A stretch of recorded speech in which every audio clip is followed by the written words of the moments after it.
Bonjour! Alors aujourd'hui, on commence un nouveau chapitre, donc ça va être le chapitre des polygones. Donc depuis le début de l'année, on a vu les triangles, on a vu les quadrilatères, donc maintenant on va voir les polygones à plus de 4 côtés, donc 5, 6, 7 côtés. Donc on commence tout de suite les angles des polygones. Alors tu as un triangle ici, le triangle ABC, et on te montre tout de suite l'angle qui est ici, l'angle ABC. Donc, on dit que l'angle ABC est un angle intérieur du triangle ABC, comparativement au triangle d'à côté, où là, on va aller regarder un autre angle qui n'est pas un angle intérieur, mais qui est plutôt ce qu'on appelle un angle extérieur. Et là, il y a toujours des élèves qui me disent « Oui, mais Isabelle, c'est bizarre, ton angle extérieur, c'est ce crème-là que je veux, ton angle extérieur ici, il ne fait pas tout le contour, il ne fait pas comme tout l'extérieur. » Bien, c'est ça malheureusement un angle intérieur parce qu'il y a une règle pour déterminer un angle extérieur, c'est que l'angle intérieur, qui serait ici dans ce cas-ci, et l'angle extérieur forment des angles supplémentaires. Ils doivent former 180 degrés. Donc, ce qui veut dire que ce qu'on appelle un angle extérieur, ce n'est pas tout l'extérieur, mais c'est le prolongement d'une des droites de la figure avec son côté. J'aurais pu choisir de prolonger ce côté-là. Puis j'aurais eu aussi un angle extérieur qui est ici. Et tu remarques que ces deux angles-là sont opposés par le sommet, donc ils ont exactement la même mesure. Donc que tu décides de déterminer l'angle extérieur que je viens de tracer ici, ou que tu décides de déterminer l'angle extérieur qu'on a appelé ici l'angle FED, bien, ils ont exactement la même mesure. Donc, ce n'est pas grave lequel des deux tu vas prendre. Mais ce que je veux que tu retiennes, c'est que ce n'est pas toute la mesure, effectivement. Donc, juste en bas, on vous dit justement la somme des mesures d'un angle intérieur et d'un angle extérieur. Donc, angle, je me suis donné des couleurs, tantôt on va les garder. Donc, de l'angle extérieur que j'ai mis en rouge, de l'angle intérieur que j'ai mis en bleu, va toujours être de 180 degrés. Donc, on peut dire qu'ils sont supplémentaires. Donc, sur mon dessin, je peux aller m'en créer.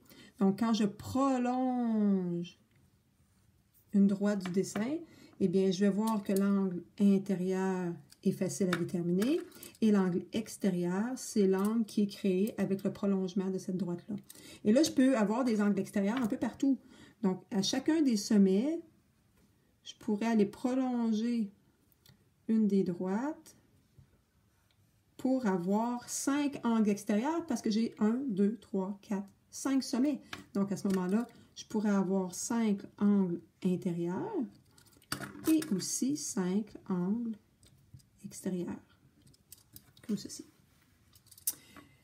Et là, je ne sais pas si tu vois où est-ce que je vais m'en venir, mais on a vu une règle pour la somme des angles intérieurs d'un triangle. On a vu une règle pour la somme des angles intérieurs d'un quadrilatère. Eh bien, on va aussi voir une règle pour la somme des angles intérieurs de n'importe quel polygone. C'est vers là qu'on s'en va. Alors, deux petites questions. Quelle est la mesure de l'angle intérieur A si son angle extérieur est de 30? On vient de dire que des angles intérieurs et extérieurs sont toujours supplémentaires. Donc, pour calculer l'angle intérieur, je vais dire 180 moins 30 et ça va me faire 150 degrés. Je peux faire la même chose ensuite pour l'angle B. Quelle est la mesure de l'angle extérieur cette fois-ci? B. Si on donne l'angle intérieur, c'est exactement la même chose, 180 moins 110, qui va donner dans ce cas-là 70 degrés. Et là, on en arrive justement à la partie intéressante que je vous parlais tantôt. Comment trouver la somme des angles intérieurs d'un polygone? Je vais vous montrer deux façons différentes de le faire. On va en venir avec ça à deux formules et toi, tu choisis celle que tu préfères. Je te démontre la première. Je pars d'un sommet de ma figure, n'importe quel. Je vais choisir celui-ci, tout à fait au hasard, mais ça ne dérangerait pas n'importe quel sommet que je prends. Et je vais tracer toutes les diagonales de ce sommet-là. Donc, j'ai une diagonale qui relie ici deux sommets. J'ai une autre diagonale qui va encore relier deux autres sommets. Et j'en ai une dernière ici, comme ceci. Donc, une fois que j'ai relié tout, que j'ai tracé toutes mes diagonales, j'obtiens 1, 2, 3 et 4 triangles.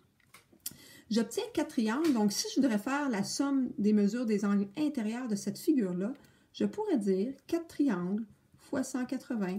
Ça veut dire que la somme des angles intérieurs me donnerait 4 fois 180, va me donner 720 degrés. Alors, comment on peut en venir à cette formule-là? Donc, ici, le petit symbole veut dire la somme. Donc, la somme des mesures des angles intérieurs. Tu as une figure avec 1, 2, 3, 4, 5, 6 côtés. Ta figure, elle a 6 côtés et il va toujours y avoir 2 triangles de moins que ton nombre de côtés. Donc, si j'ai 6 côtés, j'ai 4 triangles. Ce qui veut dire que voici ce que j'ai utilisé pour calculer la somme des angles intérieurs.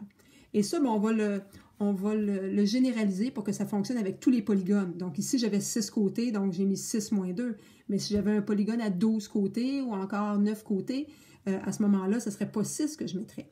On te dit ici que n va représenter le nombre de côtés. Donc ta formule pour faire ça, ça va être n moins 2 fois 180. Oups. 180 degrés. Et ça va fonctionner tout le temps, tout le temps, tout le temps. Donc, la somme des mesures des angles intérieurs va toujours être n-2 fois 180.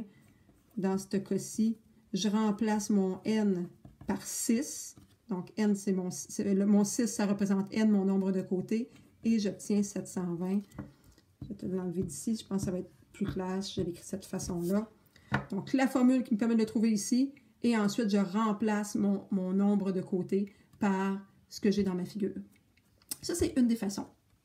Deuxième façon que je peux le faire, je vais aussi tracer des triangles, mais au lieu de le faire à partir d'un sommet de ma figure, je vais le faire à partir du centre, ou peu importe, d'un point qui est situé à l'intérieur de ma figure.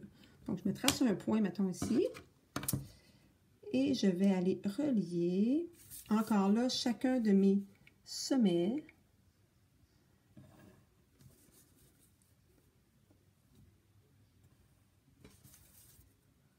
Et là, vu que j'ai 6 sommets,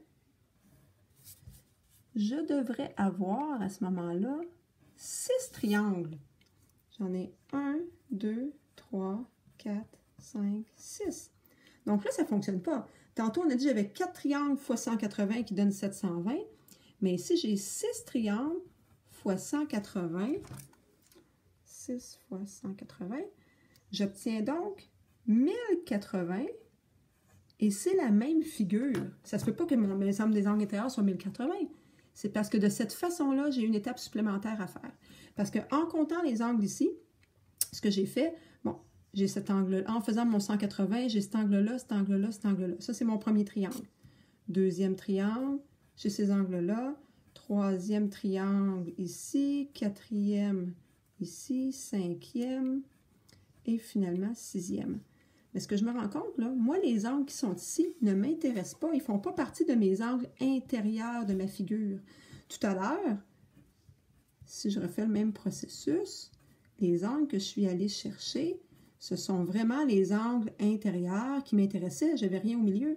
Mais ici, en plus, j'ai tous ces angles-là qui ne m'intéressent pas. Je dois donc les enlever. Donc, 1080, moins un cercle complet qui est 360, et je reviens à mon 720. Donc, ça va être une deuxième façon. Je vais te donner une deuxième formule et tu prends celle que tu préfères. Tu n'as pas besoin de connaître les deux, là. Moi, je préfère celle-là, mais ça, c'est Isabelle. Toi, ça ne veut pas dire que tu vas préférer celle-là, donc tu prends celle que toi, tu préfères. Alors, la somme des mesures des angles intérieurs, dans le deuxième cas, on va dire que c'est n fois 180, donc ton nombre de triangles fois 180, mais quand tu fais ça, tu as tous les angles au centre que tu ne veux pas, que tu dois enlever, donc moins 360 degrés. Dans ce cas-ci, ça nous donne quoi? Bien, le n, c'est mon nombre de côtés, j'avais 6 côtés, fois 180, mais ensuite, je dois enlever 360, et ça me donne effectivement 720 degrés. Donc, tu vois que c'est deux formules différentes, deux façons de faire différentes qui donnent la même chose. Tu n'es même pas obligé d'apprendre la formule par cœur cette année, parce que tu peux toujours t'en sortir avec la logique aussi. Si tu as compris le principe, tu es capable de dire que tu es capable de voir que tu as 2 triangles de moins dans cette méthode-là que, mettons, le nombre de côtés. Donc, tu sais qu'une figure à 12 côtés, bien, tu vas avoir 10 triangles. Donc, tu pourras toujours t'en sortir en disant bien, 10 fois 180 et tu vas trouver ta somme des angles intérieurs. Alors, on s'en va à la page suivante, où est-ce qu'on a justement un exemple. Alors, un polygone à 53 côtés. Ça ne te tente pas de le dessiner vraiment pour aller compter le nombre de triangles comme j'ai fait tantôt. Par contre, on a trouvé une formule. Hein? Donc, quelle est la somme des mesures des angles intérieurs de ce polygone? Bien, on va se servir d'une des formules. Moi, ma préférée, c'est n-2 fois 180. Si toi, tu préfères l'autre, tu peux aussi prendre l'autre. Alors, je remplace mon nombre de côtés. Ici, c'est 53, donc je vais remplacer mon n. Je vais dire que c'est 53 moins 2 fois 180. 53 moins 2, ça me fait 51. Ce qui veut dire que 51 fois 180, oups, j'ai fait, je ne sais pas ce que j'ai fait, 51 fois 180. Donc, ça va me donner 9180 degrés. Ça, ce sont l'addition de tous les angles à l'intérieur de ma figure à 53 côtés. Si maintenant j'ai une figure régulière, donc ça veut dire que si tous les angles sont égaux, quelle est la mesure d'un angle intérieur? Donc, si tous mes angles sont égaux, ça veut dire que je peux prendre la somme. Je divise par 53 pour avoir seulement la mesure de un angle. Donc là, présentement, j'ai la somme de tous les angles. Si je veux seulement un angle et que tous les angles sont égaux, je peux simplement aller faire la division et ça me donnerait que un angle mesure 173,21 degrés. Tu vas voir, tu vas réaliser que plus tu as de côtés et plus un angle intérieur va être proche de 180 degrés.